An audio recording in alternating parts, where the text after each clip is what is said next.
Welcome back to Trapped by the Clock. This is part of our full audiobook style reading, so if you missed previous chapters, be sure to check them out. For truckers, time isn't just money, it's survival. But what happens when a system designed to regulate time instead starts stealing it? The E.L.D. mandate was introduced under the promise of efficiency and safety, yet for thousands of truckers and small carriers, it has become an expensive burden with no financial return. From costly devices and lost income to increased stress and risk on the road, the financial strain is undeniable. This chapter dives into the real cost of compliance, not just in dollars, but in the sacrifices truckers are forced to make every day. Chapter 2: The Financial Strain on Truckers and Small Carriers. A costly mandate with no added income. The FMCSA estimated that E.L.Ds would cost truckers between $165 to $832 per unit per year, but for many independent owner-operators, costs have been even higher.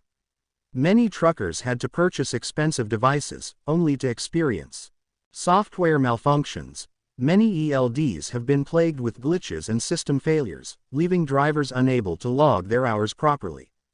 Additional service fees. Some E.L.D. providers require monthly subscription fees, adding an ongoing expense with no financial benefit for the driver.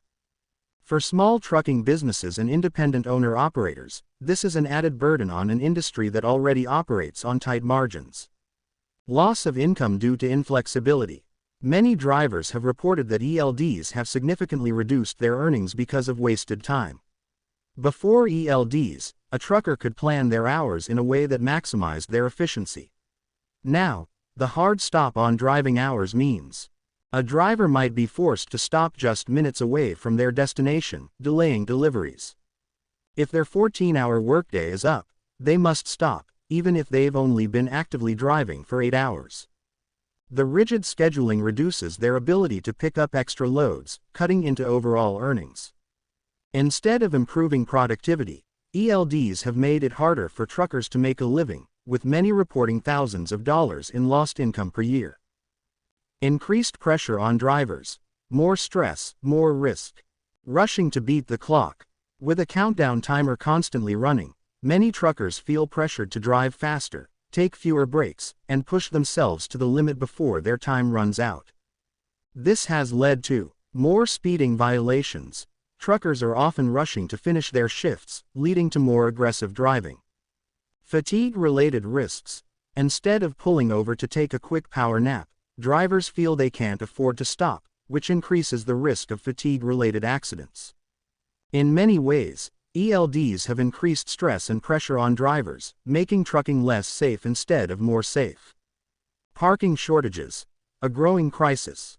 Another serious consequence of E.L.D. enforcement is the lack of available parking when a driver's clock runs out. Before E.L.Ds, truckers could adjust their schedule to stop at a safe, well-lit rest area. Now, because the E.L.D. forces them to stop immediately when their hours expire, many truckers have no choice but to park in unsafe locations, sometimes on highway shoulders, abandoned lots, or dark, unsecured areas. This creates a dangerous situation for both truckers and other motorists, increasing the risk of accidents, theft, and even assaults. Safety data. Are E.L.Ds actually reducing accidents? A 2019 study published by the FMCSA actually found that E.L.Ds did not reduce the rate of crashes. Truck-related accidents have increased since the E.L.D. mandate, as drivers feel pressured to drive faster and take more risks. Small carriers and independent owner-operators saw the biggest spike in crashes, likely due to the added pressure to maximize hours before their time runs out. While large fleet companies might benefit from easier tracking of their employees, E.L.Ds have not made roads safer. Instead, they've created new risks that didn't exist before. Who really benefits from E.L.Ds? Big fleet companies and E.L.D. providers. While small trucking companies and independent drivers have struggled, large corporations have used the E.L.D. mandate to tighten control over their fleets and increase profits.